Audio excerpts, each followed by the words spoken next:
Mm. That's fine. All right. So thank you everybody for coming through to this session. This is the Transformation Committee's session or meeting, and the focus for today is an issue that has been spoken about throughout the university, and we thought as a school it would be important for us to also introspect on it, which is addressing bullying within the workplace, in particular, obviously reflecting on our own school and how we're doing. So our speaker for this new meeting is Advocate Barbara Mapara. She is a seasoned ER specialist, employee relations specialist with over 3 years experience in employee relations, labor law, and conflict resolution. She is currently the director of employee relations at the university and leading a team of various colleagues, including ER specialists, managers, etc. Her expertise includes employee relations strategy and policy development, labor law compliance and risk collective bargaining, conflict resolution and mediation, and training and development. She is an admitted advocate, of the High Court of South Africa, and holds a number of degrees, including a master's in labor law from UCT as well. So she started her career at the CCMA and has worked in various government departments and state entities such as ESCOM and Council for Geoscience, and of course is currently now at UCT. So we're quite honored to have you, Advocate, and over to you. Okay, thank you so much. Share the slides. And we're still in the morning. Good afternoon. I'm going to focus there because I can see. I'm not sure what to do. You can look at us. Okay. So I'm going to share with you the policy addressing bullying at university. And you're correct, there's been quite a lot of noise in the institution about how people have been bullied. Sometimes it's upward going down, sometimes it's in the colleagues, sometimes it's even the junior bullying the senior. So, and I think in 2 years ago, if not 3, council then made a resolution to say we should have a policy that regulates how people who feel bullied in the organization need to address their aspects. And you will recall previously we never had a policy. It was just a grievance policy. People go through grievances stage 1, stage 2, stage 3, and we felt like bullying cannot be addressed through grievance because the way you address grievance is quite different. So then the policy was drafted and approved by council, and here we are now in terms of how do we make people aware. If I feel good, what is it that I need? So in terms of this policy, we're trying to ensure that everybody feels safe working at this. We feel welcome. We feel as being part of, people in the organization. We're here to. We also need to, to feel inclusive because we are a diverse, university, and we're sitting at the far end of the country, and some people even call it Europe because of the weather. I'm also not used to the weather here. Coming again, I get flu because I'm coming from a very warm province, Limpopo. So the policy is just for that. People need to feel safe and whatever. You don't have to feel like somebody's overpowering you. You need to come here and work and understand one another in the dynamics around our environment. So we also need to feel like we are in an environment that respects the integrity, the dignity, and the privacy of all employees. So I always say to people, once you start bullying another employee, you are disrespecting them.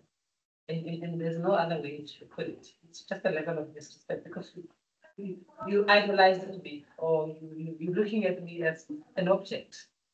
Because if you respect me, or if you want, if you respect me, you would not, engage me the way you do. And the other thing is this policy also is going to provide some practical guidance to include on what type of conduct constitutes bullying. And I'll touch on this because in most instances, there's a thin line between the instruction and bullying. So some managers now are afraid to give, instruction because they are, they don't know whether this will be viewed as bullying or not. Or even among colleagues, sometimes we feel like we don't even know how to address one another because we don't want to come out as being bullied. So in terms of the policy again, so we need to ensure that there are adequate measures that are readily available to address any kind of bullying in the workplace. And I've already touched that UCT, we are in zero tolerance, environment when it comes to bullying. So we don't encourage it.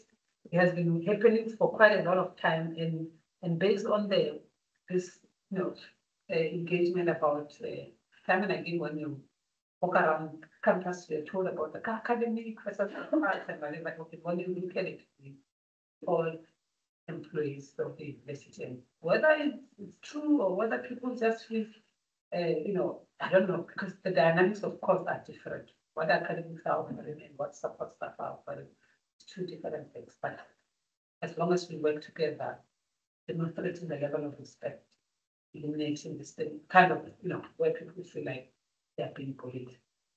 My laptop is bad. I can move. If you unshare, stop sharing what you use here.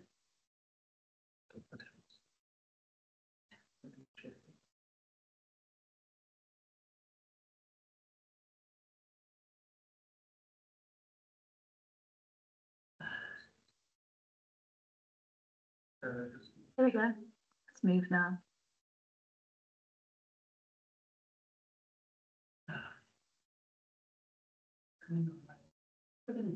We went to the internet, so Yeah.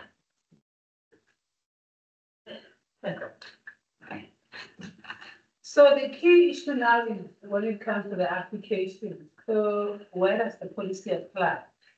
Because we are, like I said, a dynamic university. There are multiple stakeholders in the university, and for one to come and say, "I want to lodge a, complaint of bullying," who could do it? So this policy applies to all employees in the university, irrespective of level of authority. Anyone in the university, from the lowest level, pay class 2 up to the level of defense. So this policy applies across.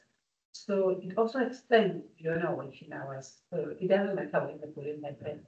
We call most of us are working like from home, the hybrid working model.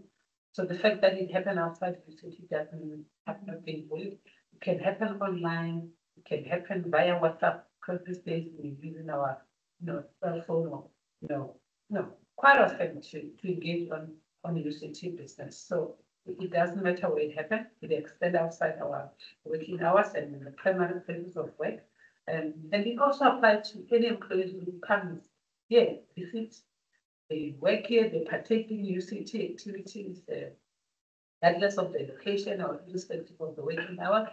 And also the academic visitors, if you are being bullied by them, then they can also engage and complain about it.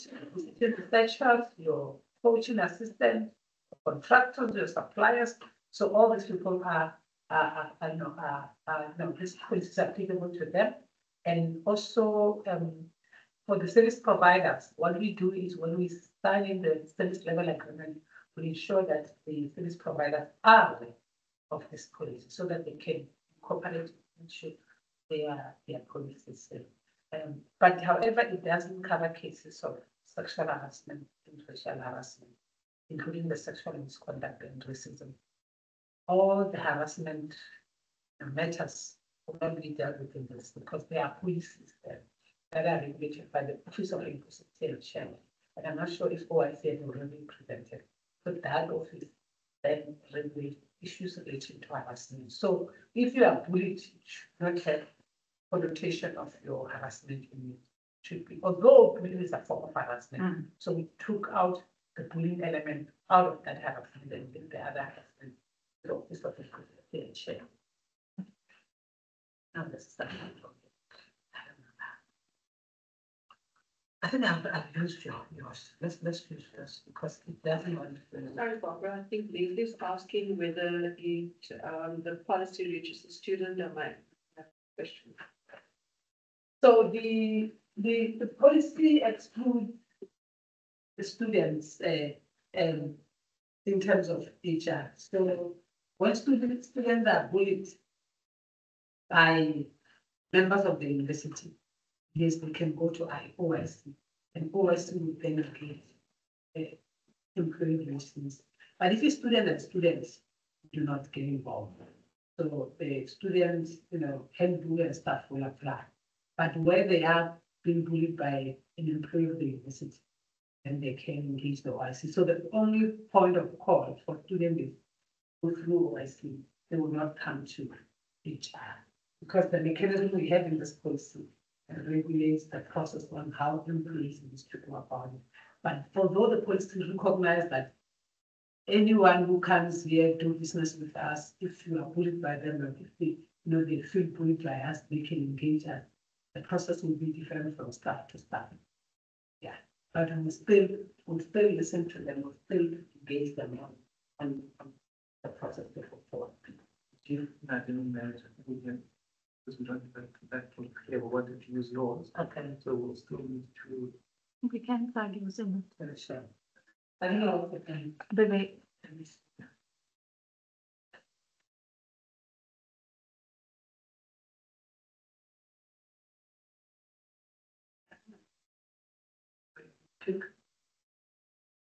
Oh, in the Basically, the medical seems to go also like. Okay, we'll there. Okay, and then. So now let's talk about what constitutes bullying. At what stage will I then come and say I've been bullied? So the policy, makes some distinction there to ensure that everyone is aware of at what stage do I have to come and say I feel like I've been bullied. So it defines a bullying as a conduct that is persistent, sometimes it's isolated, maybe hostile, and other some says or offensive to anyone, any reasonable person. It comes up with an element of inducing some fear in you, and also maybe demeans you, humiliates you as a person, and you then find that you feel like the environment now is hostile. So in many cases, people like give example that they normally do people like, for example, in meetings, and you want to come up with inputs, and you find that the person crushed your inputs in a way that you just don't feel like participating anymore in the meeting because some will come up and say, no, your inputs are not adding value to the meeting. Things like that, you feel like, don't talk, be quiet. Do not proceed with whatever you say. So this kind of, comments and treatment, those are the ones that are creating this, kind of, sometimes it's direct, sometimes indirect, it can be physical, sometimes it's psychological, and we all know what the effect of mental illness in organization. And I think in terms of our wellness threats, we high in mental illness, and unfortunately, in most cases, it's not easy to pick up when people have got mental illness, and this are rooted from how they are treated in the organization, and bullying is one of the instigators of it. Sometimes it's committed by a single individual, but in most cases, we find that everybody in the group is getting against you. You are being bullied by everyone. So you go to meeting, every time when they present, people are picking up on you. But when they present, others are presenting their no issues. And it's unacceptable because if whatever someone is presenting is not up to standard, it's not what is required, there are other mechanisms to deal with it. We have poor performance process in the weekend. That deep down into the standard of care that I'm producing, because I enter into a standard performance contract with my line manager that determines the standard that I'm required to perform. But if it's not done in the right platform, you expose the person into meetings and whatever, then you are doing that. Late coming is also on its own is wrong, it's a misconduct. I come to work late, but you address me in front of everyone. Hey, you're late. That's not how it's supposed to be done. It's to engage people in terms of the process, call, talk to me. The operating hours, UCT operating hours are from this time to that time, you are late, then engage on that. But not in a meeting, pick up on me, I have always late. So those are kind of, conduct that's so in terms of the policy, the intention of the person who's bullying you, it's irrelevant when we are determining if bullying has occurred. Whether you say no, I shouted at her, I exposed her because I gave a deadline to send the report and she did not send the report. That is not the material. The fact of the matter is we bullied the person. There was other mechanism you could have, followed. to ensure that the person, get the message. Sorry, Barbara, I have a question, maybe just to flip that around. Maybe just give us some ideas of what triggers, if you in a situation where you become the bully, and what are the triggers you need to look at, or remind yourself before that stage where you are physically actually saying something to someone that can constitute that you are bullying someone. Okay. I think the first thing, and that's what I always say, first thing, ask yourself, if somebody were to say what you are saying to the person, whether you are going to accept it. I think that's the first thing.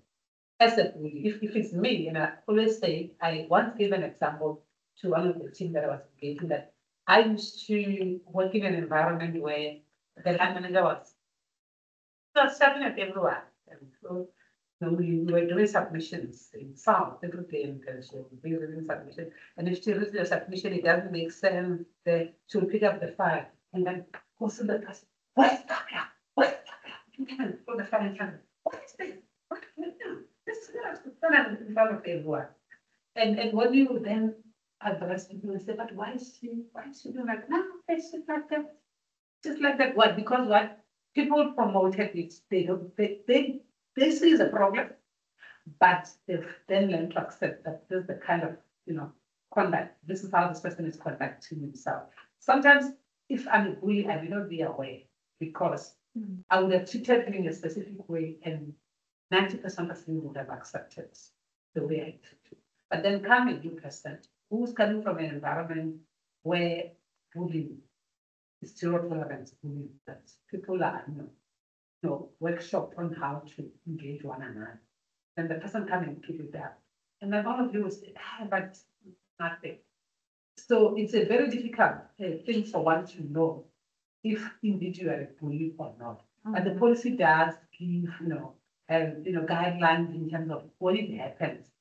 If I'm not welcoming your conduct, I need to engage in it, but I did not like the way you spoke to me.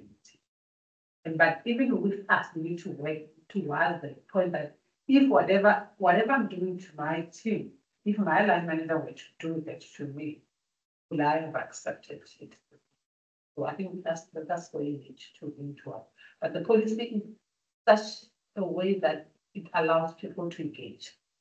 It allows people to engage, and once you're engaged, you can't do it again, because you would have been, warned to say, but the way you are engaging is not correct. But it depends on the extent of the engagement. So there's different kind of bullying. Some, it's very subtle, you can't touch it, you can't see it, but you feel it. Yeah.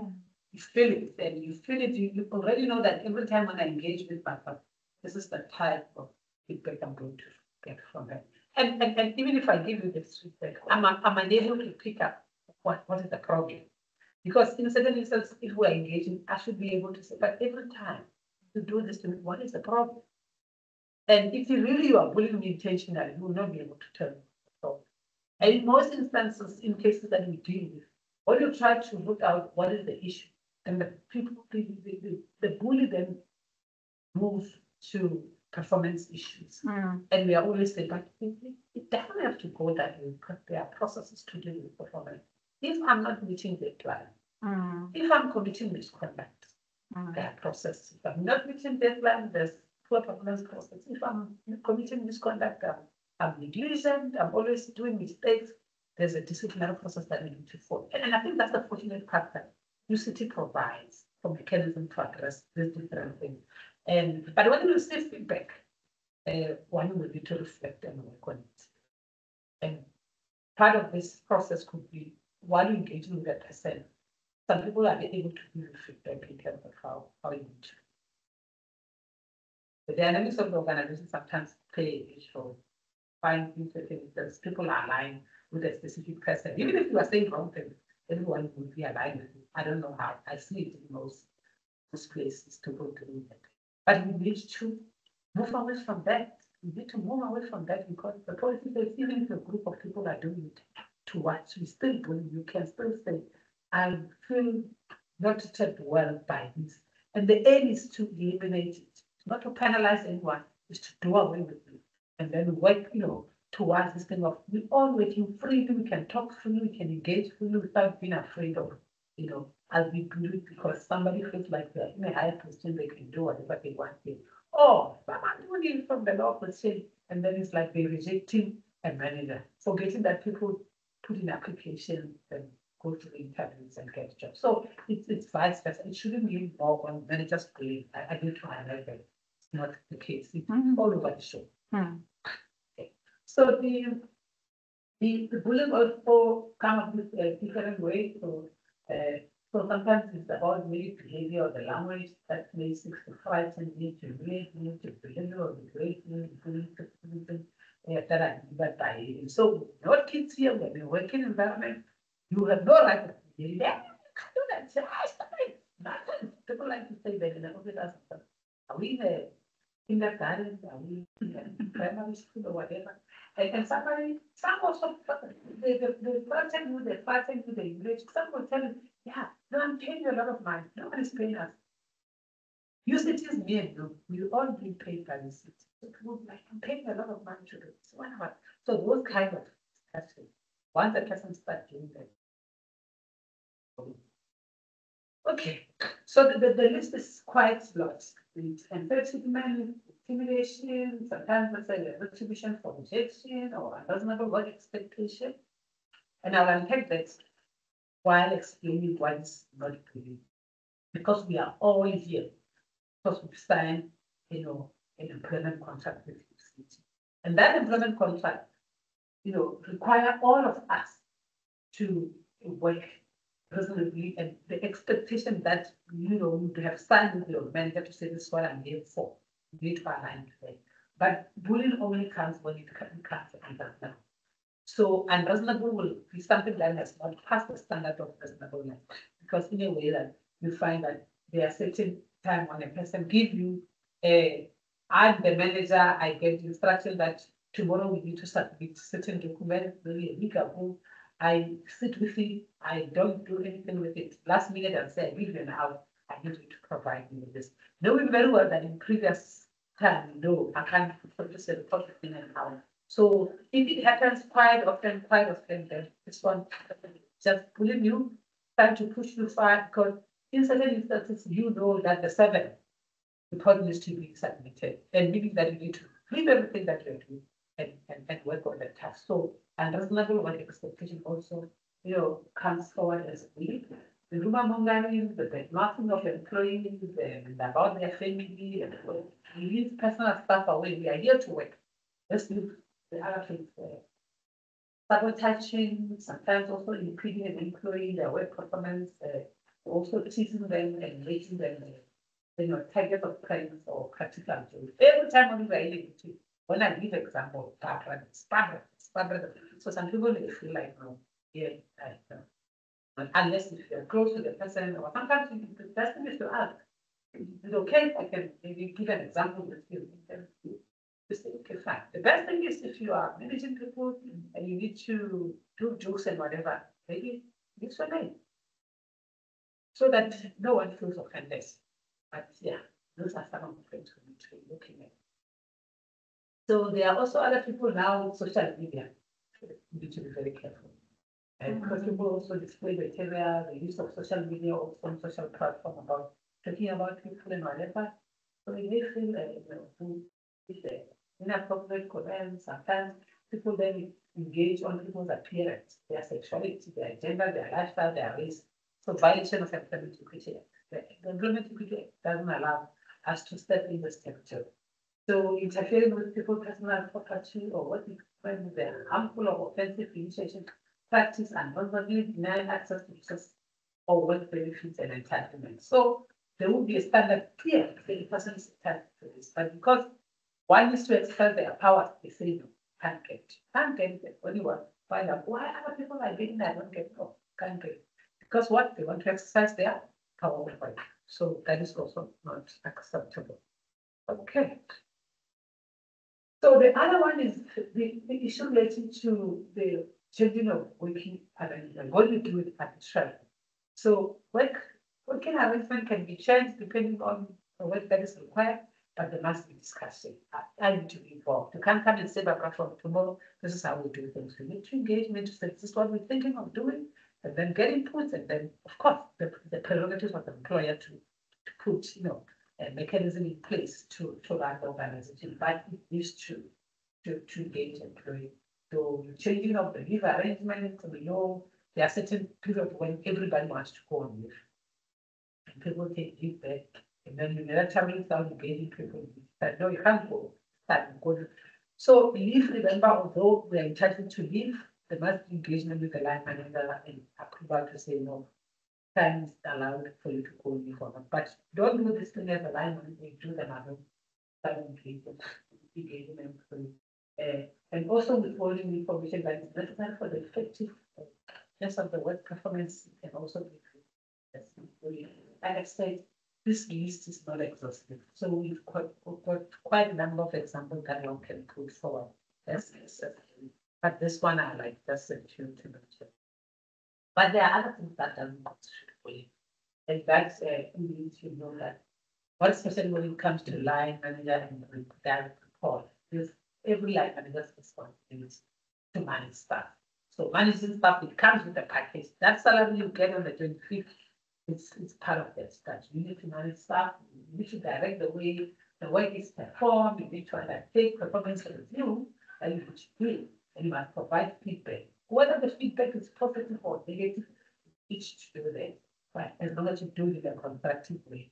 And the other thing is, you also have the right to discipline your employee and or cancel them if they are out of line. Because you should see their policies and process. If people are not aligned to policy and process, there's a line and that you should be doing that. So when this thing like happening, people should not be saying because I'm being disciplined for not adhering to UCT policy and process, you feel bullied. No, that's not bullying. If we do performance review is about the targets, because we set the standard, standard have the indicators and and the targets to say this is what I'm going to do. And then if you have not done it, then you come and say, but I've exceeded my performance. I need to constructively give you feedback to say, this is what you were supposed to have done. You haven't done it, but then why have you exceeded your limits? So, and I think those discussions are gives feedback. But the only time is when you are reasonable, you sign a contract with the person to say, this is what you need to do, this is the indicator, this is the measurement, and the person comes and says, I've done it, and it still comes and says, no, you have not done it. So I think that is the part that one. So there are quite a number of management acceptable practice that doesn't constitute bullying. Setting and managing reasonable performance goals are always talk about allocating work training. Training was done or allocating working hours, transferring employees from this point to another, but there must be a reason for doing that. And the selection of promotion, the nice thing is that we've got recruitment process, but you need to follow the right process to do that. So if all of us compete for a position, we all know that one person should get it.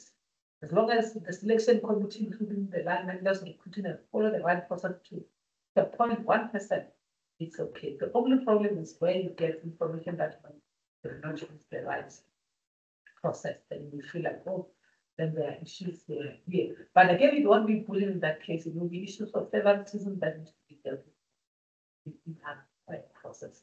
Yeah. So the informing employees about the work that are not up to standard, that are not satisfactory, it's also a good management practice.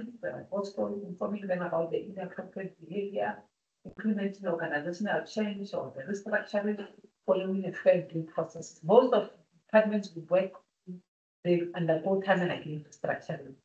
So once they do restructuring, but they consult, they inform employees why they're doing it and whatever, shouldn't be seen as bullying, and also taking disciplinary action, following a fair process of it shouldn't be that's bullying. So I'm going to take 36 questions. I will take questions as we move along, whichever way.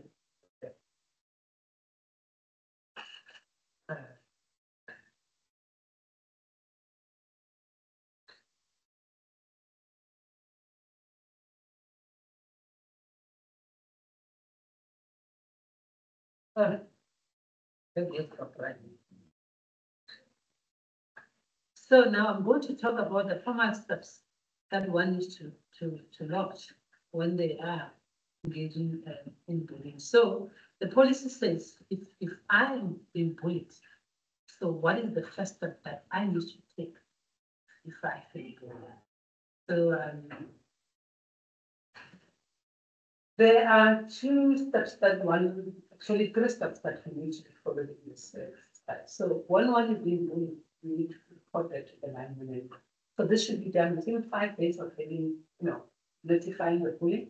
But it doesn't mean that if it's not happening within 5 days, it will not be addressed. But the reason we want it to be done as soon as possible is also for the other person to be, to recall what has happened. It will still be fresh. You cannot say, no, but I can't remember bullying you. Because remember, bullying doesn't only come in written form.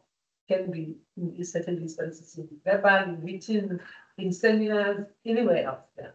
So we need to do that. So as the complainant, you need to indicate whether you want to follow a formal or informal process. But the informal process normally assists the parties to meet one another. But it's your election, you are not forced to do it. So this also needs to be the incident when you report it, the HRBP also about it. So, and not especially where the person is will use the line manager. You can say, I want to know the complaint against my line. So the line manager and the HRBP will then inform you, the person who has lodged a complaint about the step that needs to be taken. So the line manager and the HRBP then inform ER, my department, of the complaint as soon as they receive the complaint. So,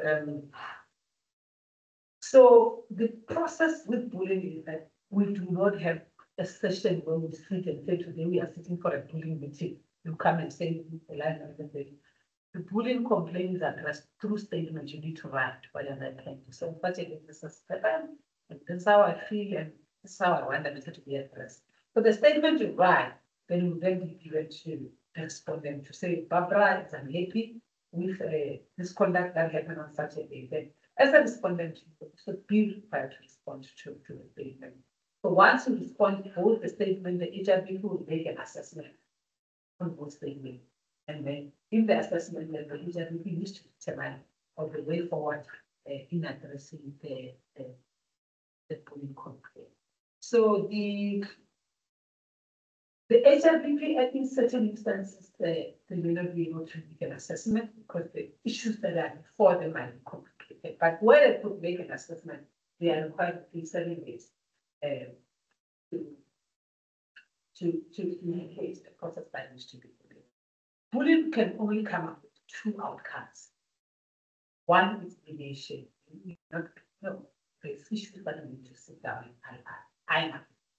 So mediation, then you go to a mediation process and a mediator will speak to engage 2 parties and how best the issues can be resolved. But in certain instances, the issues are too serious for mediation. You find that they are not personality clashes, they are not issues about misunderstanding, it's issues that are conduct related. I'm using my power over you, all those things that have got a misconduct element. And then the HRBP then is to defer it to the next process. So what will happen here is that if the issues are such that the HRBP cannot assess and make a determination, HRBP should engage the EDHR. The EDHR then appoint an advisory panel. In terms of the policy, there are 3 members of the advisory panel. There's one member coming from the academic with a legal qualification, a past member with a legal qualification, and including special. So 3 people will panel and assess the statement. Again, even the advisory panel doesn't call it. You sit and assess the statement. Then after assessing the statement, then they come up with the report. I've highlighted that mediation can only come up with two decisions, either go through the process of mediation or go through the process of disciplinary investigation.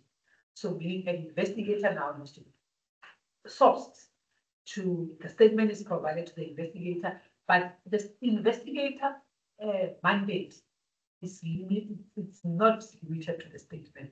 The investigator is going to call the parties, take statement. If during the statement you highlight other individuals, investigator will also go to them, so statement, because investigation is conducted in terms of the disciplinary police. And you even go to the respondent, and the respondent indicates, oh, the people who were in the meeting was so and so on in the meeting, the investigator will go to those people and capture all the information from different people and write the report. The report must come up with findings and recommendations. That's what needs to be said. I need to highlight that there are people who have been dismissed in this organization from the report of the investigator that recommended disciplinary action, and disciplinary action was taken, and the outcome was that they were bullying. This person was bullying people, and therefore the person must be dismissed. So there are cases that the system that we are dealing with. The other quick. So this is to show that the university is taking this very seriously. So I think these are the process that we follow. So the advisory panel is appointed by the EDHR unless if the EDHR is also the person who is implicated in the process. One, the panel finishes their work, they send the report to the EDHR. The EDHR then communicate the outcome of the report, whether mediation or investigation. So if it's investigation, then we move to disciplinary policy, then it comes to my department ER, we appointed an investigate. When the report is finalized, sent to myself, and I assess with the recommendation, I assess the report and I communicate the outcome. And the line manager to say, take disciplinary action, or there's nothing there. They couldn't sign anything. So that's the process we follow. If it's a disciplinary, the disciplinary process for we subject individual to a disciplinary hearing, witnesses are called and all the stuff like that. So once the decision has been taken, either to mediate or to take disciplinary action, and as the person who complained, you are not happy with the outcome, then that's now the end of the internal process. But however, it doesn't end there. We feel like, oh, I'm not happy with this outcome. Everyone has the right to go to the system and watch whatever district said you want to bring that into the system, and then the investor will defend the case by really kind of highlighting the process we have taken. And the system will have to assess whether the process we follow was fair under the circumstances and aligning to the principle of whatever dispute is for them. I will not know whether the person will go there and say I was unfairly treated, was fairly unfairly discriminated, depending on the approach that they want to take to this thing. So yeah, I think this is a signal at the end of how do we manage bullying at UCT. Just that, to me, it's not an adversarial process. It's a process that seek to root out what are the issues. But in cases where we find that we are not ignoring it, want to deal with it, we want to eliminate it because we want people to feel free. We engage with one another. We spend 80% of our time. 80% of our time spending at home. Only 20% at home. You go home to eat and sleep. I can take questions. Yes. Thank you so much for coming and sharing your wisdom and experience with us in the school. So I have two questions. The one is following up on Leslie's question in the chat. Can you speak a bit more about how we should handle allegations of bullying between students and staff? Okay. Staff and students, because that does come up. And may actually have three questions. Secondly, what would be your recommendations from your experience? I mean, because we don't want to get to a point of bullying. It would be more to think about how to prevent it in the first place. Because thirdly, I would imagine that this process that you're outlining is long and does not always lead a person to feel much better by the end of it. So whatever your thoughts may be, and unfortunately your laptop's going to die. I don't think that. But it doesn't matter. Yeah. So thanks. So how to deal with the student stuff?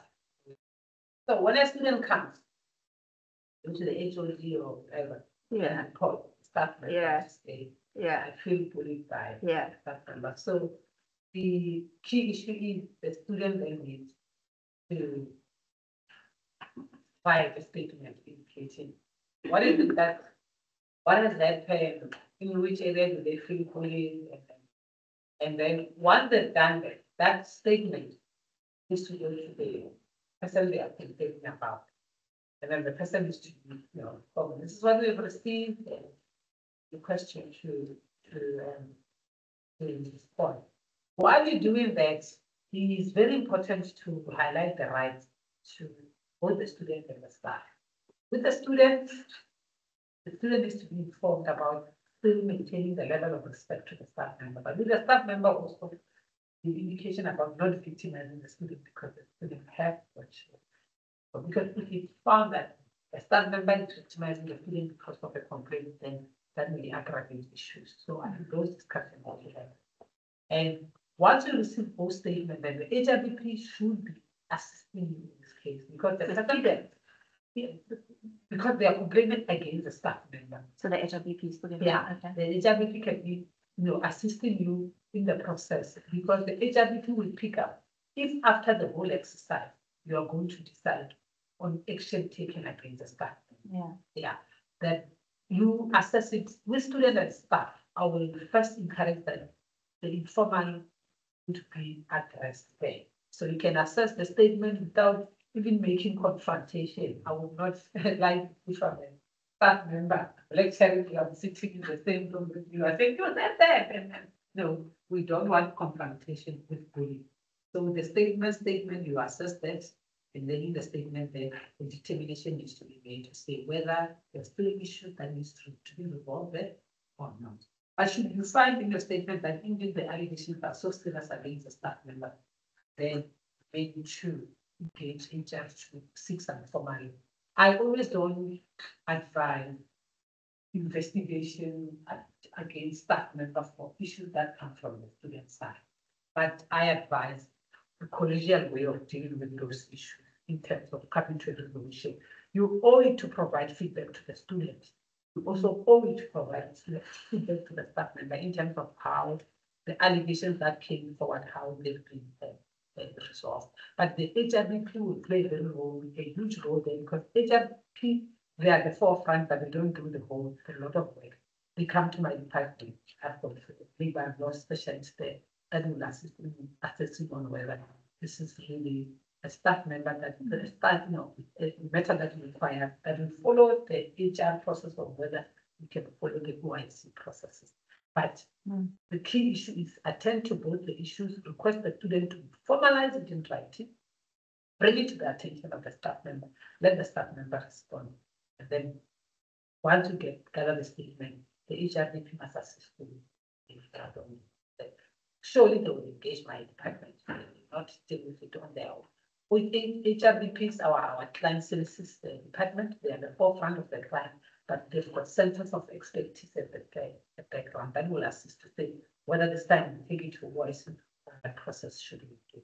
And then where you find that the staff now is complaining about the student, the unfortunate part is that UCT doesn't have HR processes doesn't have jurisdiction over students. But still, you still need to gather statements and with this one, where the staff member is complaining against the student, OIC should play a huge role because whatever finding you are going to come to OIC to implement. If something serious that requires the student to take into the disciplinary process, it must go through the OIC and the Office of the Registrar to deal with the issue. So I think the key issue here and what I like about this process is people that are required to provide a written statement. That one will be able to make an assessment on the written statement to establish indeed whether the allegations are true or not. So that's the first step that we need to do. Okay. Coming to the lengthy process, people maybe may not be finding it beneficial or maybe taking long. So yeah, there's been few cases where people, delay in addressing the issue, because it takes time, and the question is during the period, what do I do? But there are a lot of mechanisms that we put in place, depending on the seriousness of the matter. In certain instances where the matter is quite serious between staff and staff, and people can't work together, we always recommend that maybe the reporting line shift at the time of the investigation. So once we finalize the reporting line, and then if it's found that that was just a misunderstanding, it's not really, then come in an interview in terms of building the relationship to work with the people, because we don't choose bosses, we don't choose managers. We'll apply like anyone else. I don't choose who should manage me. So then I also don't choose. You can't choose subordinates because you interview them, but you choose based on merits, not because of favoritism. You like me for the first time you see me in interviews, I don't believe it. It's not like a boyfriend and girlfriend is, yeah, that one is good for my future one. No, it's not like that. It's like I need to prevent and convince you that I can do the way. So I think we need the main issue here, and I mean the mediation part of the bullying. I like it because it clears up misunderstanding, and you've got well-experienced mediators that engage the parties to find each other. The mediators don't take decisions. The parties themselves need to come up with a solution in terms of how are we going to work together for the future. Because some of us might stay here until we are 65.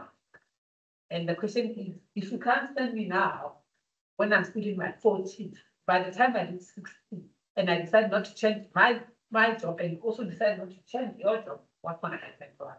So we need to find that, compromise of working with one another, because we can all agree that even in our families, we have people that we feel like, if we were choosing relatives, that one is my relative, and that's just a your relative, and we need to stay with them and engage with them. It's just understanding one another, but there are rules in this house that there's certain things we can't.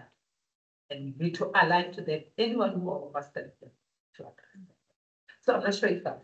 But if there's anything that find that this issues that keep on coming and don't have solution, my office is always available. You can directly message me, email me, Mapara. Can we talk? Provide me guidance.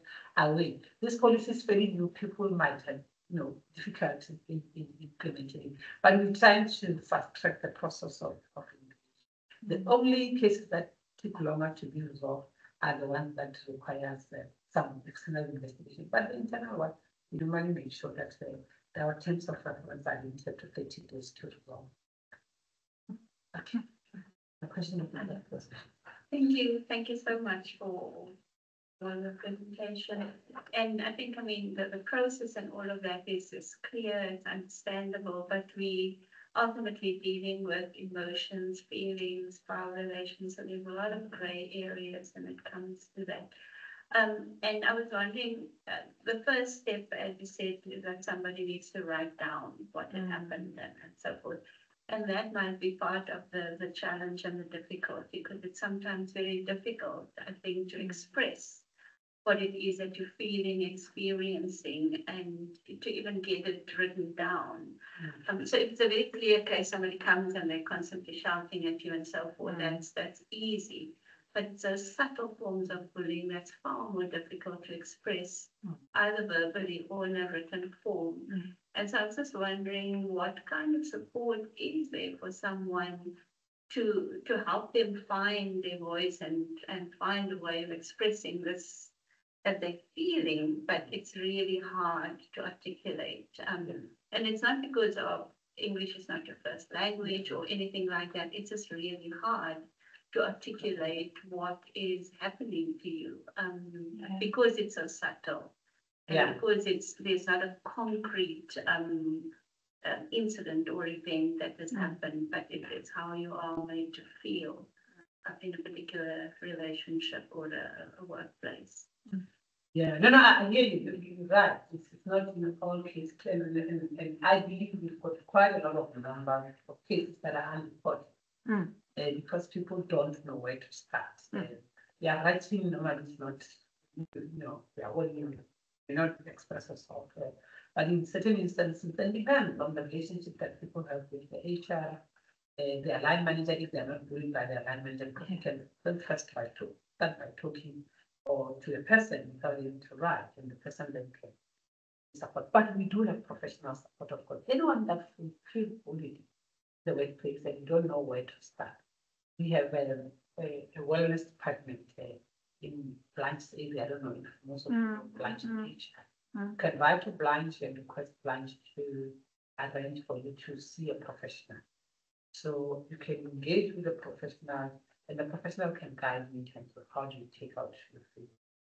Because what they do is the engagement that they have with you, they treat them confidential, unless if you give them that authority to say, because I don't know where to start, then we can engage HR to express my feeling. But I always encourage people to speak up, because this process, the end result of this process is the legal process. And the legal process requires one to put their story forward, and the other one comes in, and an assessment is made based on the statement. Because one of the things that this policy doesn't cater for, you cannot anonymously go and report a bullying incident. Even if you do it, it will not be taken this process, because the process will require two days. So you can do it as an anonymous to say, I'm being bullied, whatever. They will take it to HR, and HR will say, but we do not have it on record. Because we can't adjudicate one statement, because we will be like, of course, if it is brought to our attention, it will go to a person to say, but this person is saying, whoever is mentioned in the anonymous complaint will come and cite their position. But HR won't be able to return back the feedback to someone who's anonymous, because we don't know where to go. Even if, say, for example, whatever you're saying was, carrying weight, we go to a person and then we later find out that indeed this person is doing an anonymous complainant. How are you going to feed back to the anonymous complainant and say, indeed we found it, and therefore this is the action we are going to take? So it becomes very complicated, because when we take action, for example, where we find that the bullying is such of a nature that requires the organization to take steps, you cannot take a person to a disciplinary hearing and find them guilty if there are no witnesses to come and say, this is what a person has done. So I think that's the blame line that needs to be fixed. But support is there. Anytime, if you can't go to blind straight, one can even write to me and request for intervention, or maybe write anonymously to the OIC and say, I'm seeking professional guidance. And if you found it, then contact this number or this whatever. So that's how we need to do it. Support is there. The policy even does provide for that. To say, during any processes of bullying, anyone who seeks professional assistance can request it. Yeah.